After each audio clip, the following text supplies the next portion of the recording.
محمد حارث لکھتے ہیں کہ لانگ نکر جو گھٹنوں سے نیچے ہوتی ہے لیکن ٹخنوں سے اوپر ہوتی ہے، اس میں نماز پڑھنا کیسا ہے؟ بسم اللہ الرحمن الرحیم۔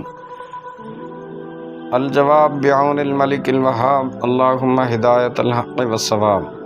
ایسی نکر میں نماز پڑھنا مکروہ تنزیہی ہے، کیونکہ اسے پہن کر بندہ معزز لوگوں کے سامنے جانے میں شرم محسوس کرتا ہے، اور ہر ایسے لباس میں نماز پڑھنا مکروہ تنزیہی ہے جسے پہن کر بندہ معزز لوگوں کے سامنے جانے میں شرم محسوس کرے، اور ایسی نکر میں نماز پڑھنے سے رکوع و سجود میں گھٹنے ننگے ہونے کا بھی خدشہ ہے۔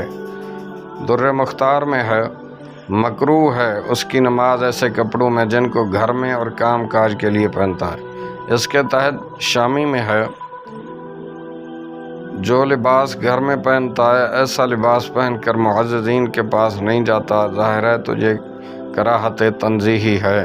واللہ اعلم عز وجل ورسولہ اعلم، صلی اللہ علیہ وآلہ وسلم۔